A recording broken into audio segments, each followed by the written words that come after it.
Bago tayo magsimula, pwede bang pahingi ng like at mag-subscribe ka na din sa ating munting channel para ganahan pa ang Kagingo nyo mag-upload araw-araw, at kung mayroon mga maiiksing ads na lumabas sa ating video, huwag nyo na i-skip mga Kagingo, dahil malaking tulong na yan sa ating channel. Tayo na at simulan na natin ang bagong kabanata ng pinakamalakas na assassin na nabuhay muli sa mahinang katawan ng ikatlong Panginoon na si Sorayang.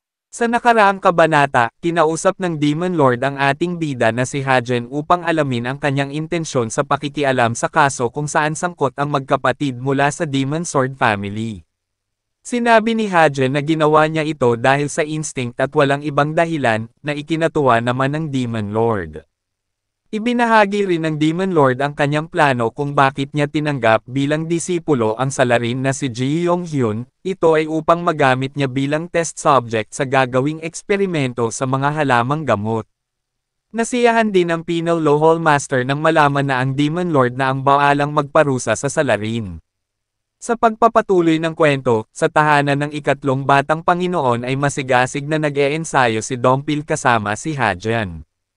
Napuno ng mga pagsabog ang bakuran at nagkabiyak-biyak ang lupa dahil sa batuhan nila ng mga atake. Humihingal si Dompil at napaluhod na lang sa tindi ng pagsasanay.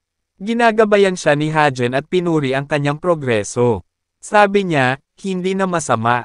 Araw-araw ay mas gumagaling ka. Bagamat humihingal ay pinilit ni Dompil na itayo ang sarili at nagpasalamat. Nakangiti si Hajen habang sinusuri ang mga galaw ni Dompil. Aniya sa isip, hindi nito ginamit ang mga sword techniques na lagi niyang ginagamit tulad ng heart-wrenching sword o return to the heaven sword, at mas pinili ang mga teknik sa pananaksak imbes na paghihiwa gamit ang espada. Ibig sabihin ay mas mabilis siyang natututo dahil sa pagsasanay na gumamit ng ibang mga teknik ayon sa pangangailangan ng sitwasyon.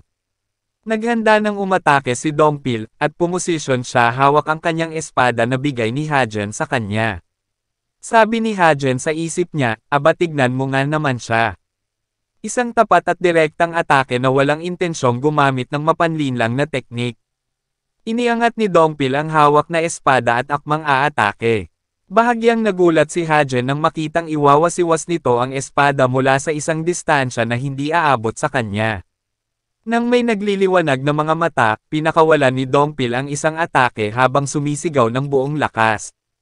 Nagtalsikan ang mga sementong nabiyak sa daanan na tinamaan ng atake niya. Napansin ni Hajen na hindi niya nilagyan ng sword aura ang pinakawalang atake, at mabagal din ito kaysa sa kadalasan. Sinalag ito ni Hajen gamit ang Dragon Scale Blade. Tatanungin niya sana, Dompil, anong ginagawa mo? Ngunit naputol siya sa pagtatanong ng mag-ulat dahil napakabigat ng puwersa ng atake na sinalag niya, hanggang sa nabiyak ang lupang tinatapakan niya. Pakiramdam niya ay umabot ng 600 kilo ang timbang nito. Ngunit sa isang iglap ay na-disperse niya rin ang atake at sinabi, pero ang simpleng atake na tulad nito ay hindi sapat. Nang makahuma, sa isang mabilis na kilos ay papalapit na pala si Dompil, tumatakbo siya tungo sa direksyon ni Hajen na nakaposisyon ang espada sa pagsaksak. Tina-target niya ang solar plexus ko. Sabi ni Hajen sa isip.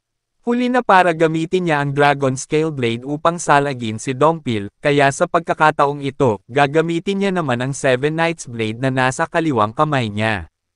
Nasalag niya nga ang atake at sa tindi ng impact ay napasukan ng dugo si Dompil. Napatras siya at ginamit ang espada para suportahan ang sarili. Nakaluhod ang isang tuhod habang umuubo na may dugo. Sabi ni Hajen, yan ang nangyayari kapag tinanggap mo ang full impact ng puwersa mula sa Seven Knights Blade. Padadaluyin ko ng demonic energy ang iyong Mingmen kaya hintayin mo ko dyan.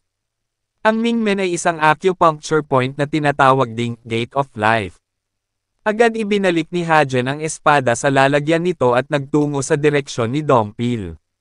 Habang pinapagaling niya si Dompil, tinanong niya ito, anyway, paano mo naisip ang ganong strategy?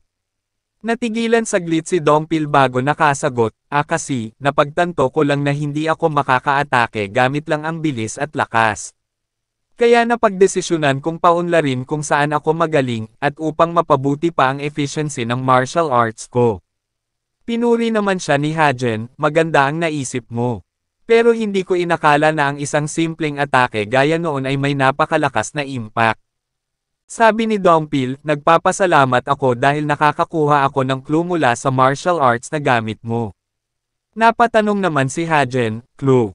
Anong klaseng clue? Sagot ni Dongpil, ang Ninefold Resilient Calamity Blade technique na gamit mo.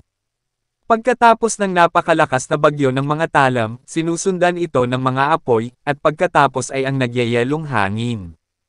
Ito ang pinakamataas na martial arts. At ang dahilan kung bakit mas nakakatakot ang hangin ng yelo at nyebe ay gumagamit ka ng isang extreme yang art bago yon. Sabi ni Hajen, kaya ba sinundan mo ang isang mapurol na atake ng isang mabilis na atake?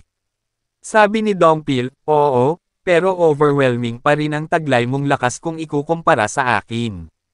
Nagulat si Dongpil sa di inaasahang reaksyon ni Hajen sa kanya nang sabihan siyang, mangmang. Nang matapos na sa treatment si Hajen, pinagsabihan niya ang gwardiya, hindi mo nakikita ang sarili mong liwanag. Ito ang unang beses simula nang magkita tayo kung saan na-impress ako dahil sa mismong martial arts na gamit mo. Ang makabago at malikhaing pag-iisip ay kasing halaga ng kasipagan at pagsisikap. Ang makabagong pag-iisip ay nag-uugat mula sa pagkamalikhain, at ang pagkamalikhain ay magagamit mo lang ng mabuti kung kilala mo ang sarili mo. Unti-unting tumayo si Dongpil habang pinakikinggan ang pangaral at payo ng ikatlong batang Panginoon sa kanya. Nagpatuloy si Hajen, ang iyong kaunawan sa sarili mong kalakasan sa martial arts ang nagdala sa iyo sa estratehiyang ito. Ito ang uri ng malikhaing pag-iisip na nagbibigay daan tungo sa kadakilaan. Alam mo ba kung anong tawag namin dito? Akmang tatanggi pa lamang si Dongpil sa mga magagandang sinabi ni Hajen tungkol sa kanya nang biglang banggitin ni Hajen ang kasunod sa salita, enlightenment. Seryoso ang mukha ni Hajen habang nagpapatuloy sa paliwanag, ang enlightenment ay hindi lamang tungkol sa mga biglaang revelasyon. Ang tuloy-tuloy na pagsisikap at walang humpay na pagsasanay ay nagdadala rin ng enlightenment. Napaiwas ng tingin si Hajen at nagpatuloy, na-touch ako, sobra, sa pagsusumikap mo. Namuntik na nga akong matamaan. Gayunpaman ang katawan mo ay hindi pa ganong nahasa para isagawa ang ganong klase ng mga taktika. Sa pagkakataong ito ay muli niyang tinignan si Dongpil at sinabi ng nakangiti, syempre alam kong nagsanay ka ng mabuti, pero kung hindi kayanin ng katawan mo, hindi nangangahulugan na naging mali ang pagsasanay mo.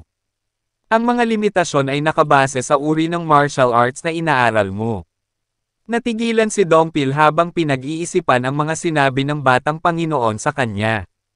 Kaya sinabihan siya ni Hajen na gamitin ang natitirang oras ng pag-eensayo upang maiwan at mag-meditate muna. Tinanong siya ni Dongpil kung saan siya magpupunta, pero sabi ni Hajen, hindi ko sasabihin. Samantala, si Hajen ay nagtungo sa silid-aklatan ng Divine Cult upang maghanap ng isang aklat ukol sa martial arts na makakatulong kay Dongpil. Pagkatapos ng ilang sandali ay nakahanap din siya ng isang aklat. Ito ang Vajrayaksha Demonic Arts. Binuklat niya ito at binasa ang nilalaman, ang Vajrayaksha ay ang Dhritarashtra, pero ang mga ito ay mga Buddhist na konsepto, kaya bakit ipinangalan ang isang demonic art dito? Ito ang pagtataka ni Hajen dahil ang mga Buddhist sects ay kalaban ng demonic faction. Gayunpaman, nang mabasa niya ang nilalaman nito, nakita niya na saktong-sakto at perpekto ang martial arts na ito para kay Dongpil. Sabi niya, sa kasalukuyang antas niya, magagawa niya itong matutunan sa loob lang ng isang araw, pero medyo matatagalan siya sa pagpapalit ng demonic energy niya gamit ito. Kukunin ko ito kasama ng iba pa. At tiniklop na ni Hajen ang aklat saka naghanap ng iba pang mga aklat na maaari niyang ibigay kay Dongpil. Ngunit natigilan siya sa pagsasaliksik sa aklatan nang may biglang sumulpot na isang batang babae sa tabi niya. Mayroon siyang pink na nakapusod na buhok at pink din na damit, hawak-hawak ang isang aklat. Biglang napamura si Hajen sa pagkagulat at nabitawan ang hawak na aklat.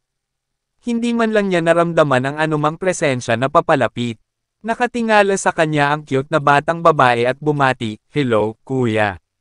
Nagulat si Hajen nang tawagin siya nitong kuya. Ibig sabihin ay ang batang kaharap niya ngayon ang pinakabata sa 7 disipulo, na nagngangalang Cheyomin. Natatandaan niya ang una at huling beses na nakita niya ito noong royal meeting na dinaluhan niya pagkalabas niya mula sa solitary bamboo grove. Noon mukha itong mahina at parang mababasag ang katawan, ngunit ngayon ay mukhang naka-recover na siya ng husto. Palaisipan kay Hajen kung bakit kaya tinanggap ng Demon Lord ang isang batang paslit na gaya niya. Di niya maiwasan na makyutan sa kanya habang tinitignan niya ito. Biglang nagtanong ang bata, pwede ba kung bumisita sa bahay mo?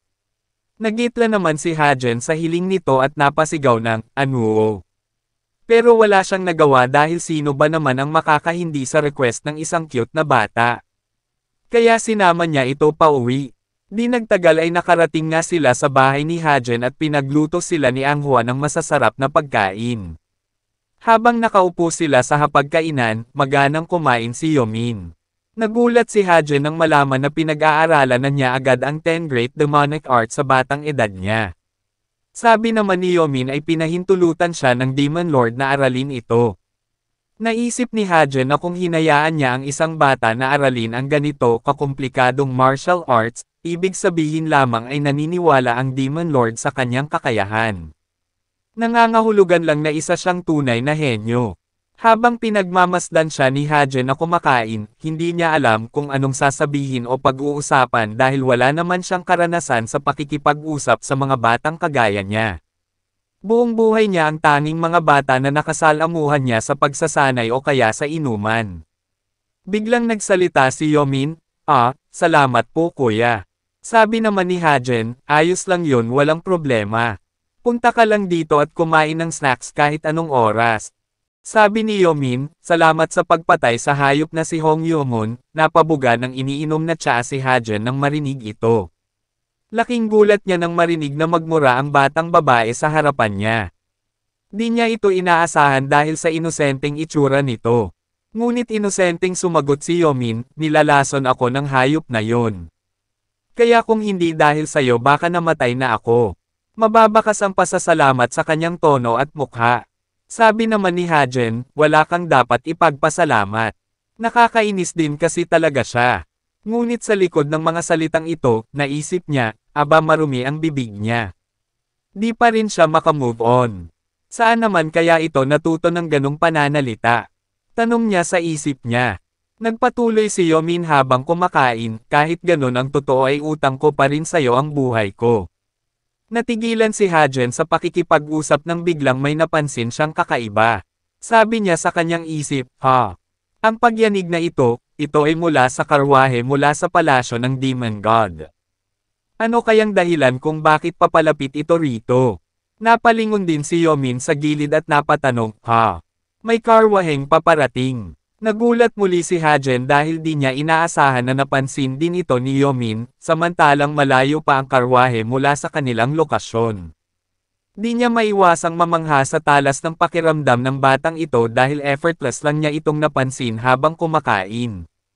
Di nagtagal ay nakarating na nga ang karwahe sa kanyang tinutuluyan.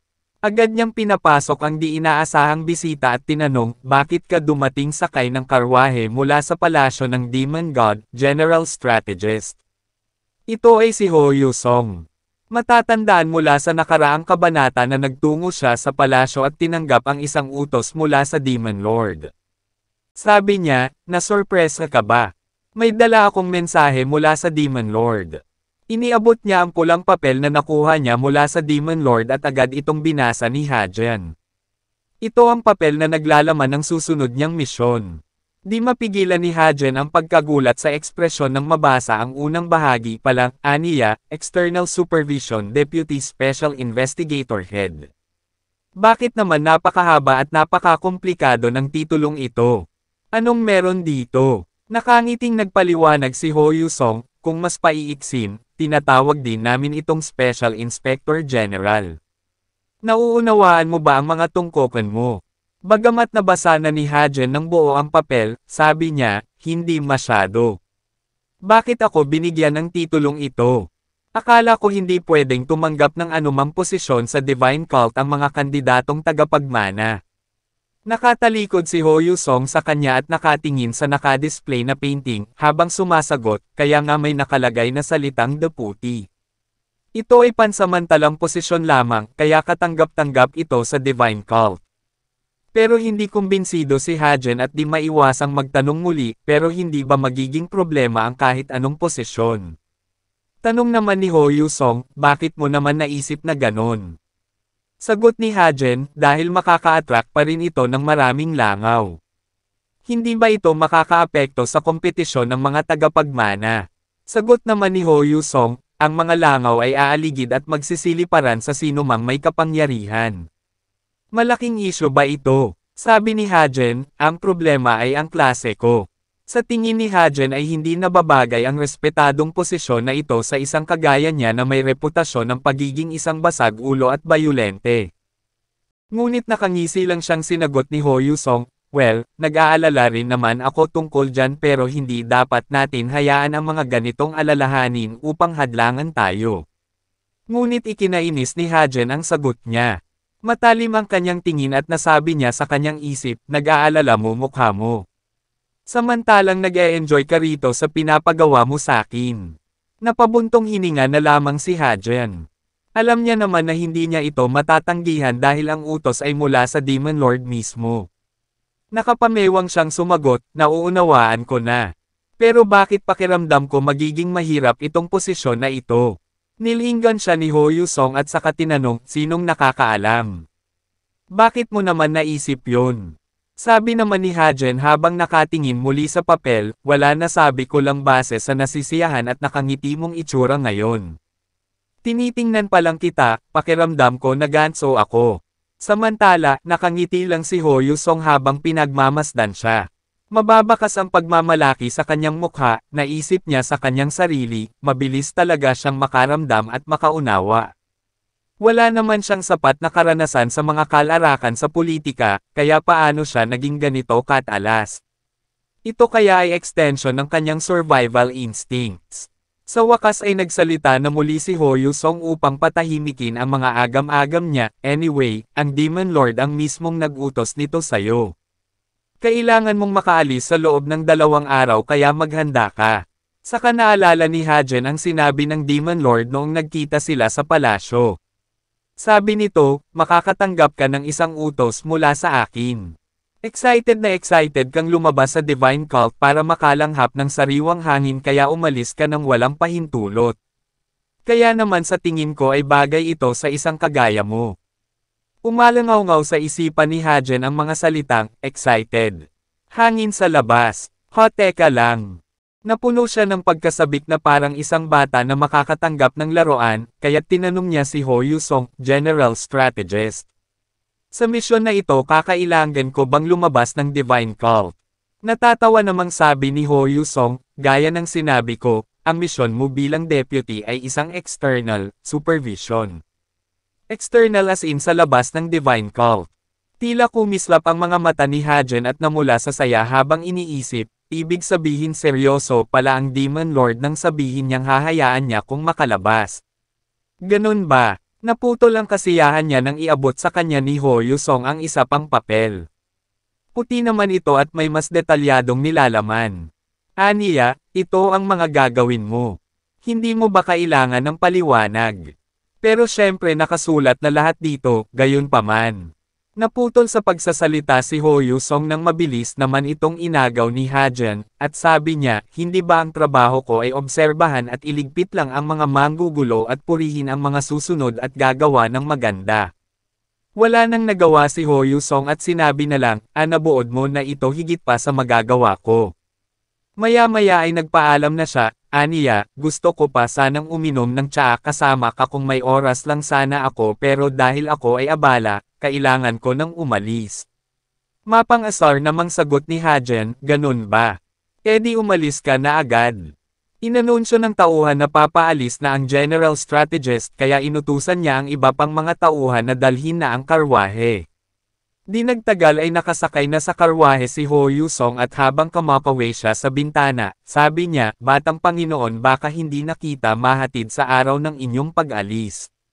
Mag-iingat ka. Natatawa namang kumakawe pabalik si Hajen at sinabi, walang problema wala kang dapat ipag-alala. Patuloy na kumakaway si Hajen habang nakatanaw sa papalayong karwahe habang nakaupo sa kanyang balikat si Goldie. Naluluha siya dahil nag-uumapo ang kasiyahan at pasasalamat na legal na makakalabas na rin siya sa wakas. Tinawag ni Yomin ang atensyon niya, "Kuya." Nagulat si Hajen na nasa gilid niya pala ito, sabi niya, "Ha? Ah, Yomin, nandito ka pa pala." Nakita ni Yomin na naluluha siya kaya di niya maiwasang mag-alala at magtanong, "Anong problema? May masakit ba sayo?" Napatawa naman ng malakas si Hajen sa inosenteng tanong ng batang disipulo, at sabay sabi, "Hindi ako maaaring magkasakit kahit anong mangyari." Bigla niyang hinawakan sa mga kamay si Yomin at nagpaikot-ikot na tumakbo sa tapat ng tarangkahan habang tumatawa at sumisigaw ng, "Malaya na ako." Gulat naman si Yomin pero walang magawa dahil sa liit niya ay napalipad siya sa pag-ikot. Samantala, malalim na nag-iisip si Ho Yusong habang nakatanaw sa bintana ng karwahe, paano kaya ang gagawing hakbang ng ikatlong batang Panginoon sa kanila? Hindi sila yung tipong basta-basta susunod sa kapalarang itinakda para sa kanila. Kamakailan lang, nagiging unstable ang balanse ng kapangyarihan sa pagitan ng Divine Cult at ng 7 pamilya. Sa loob ng maraming siglo, sila ang mga nagsilbing kamay at paa ng Divine Cult, pero ngayon may iilang nagpupumigla sa batas. Ang pag-uugaling pinakita ng Jocsa family at Gogyong family noong Mara Festival ay patunay dito. Bukod pa rito ang mga pamilyang ito ay inalay ang kanilang mga anak upang maging mga disipulo ng Demon Lord. Plano nilang tapusin ang kinatatakutan nila at yun ay ang Demon Lord. Tulad ng isang tao na takot sa mga multo at kukuha ng exorcists, sinusubukan din nilang ipadala ang ibang tao upang sibakin ang taong kinatatakutan nila. Inaaral ni Ho Yusong ang papel na hawak at ayon sa mga datos at ulat, malinis ang Demon Sword family at ang Thousand Treasure Gold family. Kaya naisip niya na ito ay magandang panahon para kilalanin ang kanilang katapatan. Sa mga pasaway na pamilya, nanatiling tahimik ang mga superior at mga nasa matataas na posisyon kahit na alam nila ang nangyayari. Sa panahon ng pagtitiis, nakita rin nila kung sino ang nagtatago ng mga ngiti at bloodlust. At ang ikatlong batang Panginoon ang perpekto at pinakabagay sa tungkulin na wakasan ang mga nagsisilbing banta. Samantala, sa pagbabalik ng eksena sa tahanan ni Hajen at masayang-masaya pa rin siya na nakikipaglaro kay Yomin. Hilong-hilo na si Yomin sa pagpapaiikot-ikot nila pero mukhang hindi pa siya kontento. Sabi ni Hajen habang tumatawa, "Ang saya-saya ko. Ikot pa tayo ng mas mabilis, super speed level 2. Napasigaw na lang si Yomin ng isang malakas na, "Kuya." Naiiyak na ang bata kaya hindi maiwasan ni Anghua na mag-aalala, sabi niya, "Batang Panginoon, dapat mas maging maingat po kayo sa ikapitong batang Panginoon." Pero hindi nakikinig si Hajen at sa halip ay dinamay niya pa si Anghua at si Dompil na kanina ay nanunood lamang habang sumisigaw, level 3 naman. Wala na silang nagawa pati si Goldie na tahimik lang sa isang gilid. Habang hirap na hirap ang iba sa pagkahilo dahil sa sobrang bilis ng pag-ikot, nakangiti lamang si Hajen habang iniisip, "Aalis na talaga ako sa pagkakataong ito. Aalis ako gamit ang sarili kong mga paa at ng dignidad." Tiningnan naman ni Hajen ang dalawang kaibigan at sinabi sa kanyang isip, "Anghua, Dompil, kapag nakaalis na ako, hindi ko na kayo makikitang muli. Alam kong darating at darating ang araw na ito. Pero ano itong nararamdaman ko?" Nagrereklamo na ang dalawa at sabi ni Anghua, "Batang Panginoon, parang masusuka na yata ako." Pabiro namang sagot ni Hajen, "Hoy Anghua, doon ka kay Dompil Samuka, huwag sakin." Sa kabila ng kanilang pagbibiroan at pagkukulitin, hindi maiwasan ni Hajen ang magkahalong bigat na nararamdaman bagamat masaya siya sa nalalapit na pag-alis, dahil mamimiss niya ang mga bagong kaibigan. Tuluyan na nga bang makakais ang ating bida? Ano kaya ang naghihintay sa kanyang papalapit na misyon? Abangan sa susunod na kabanata.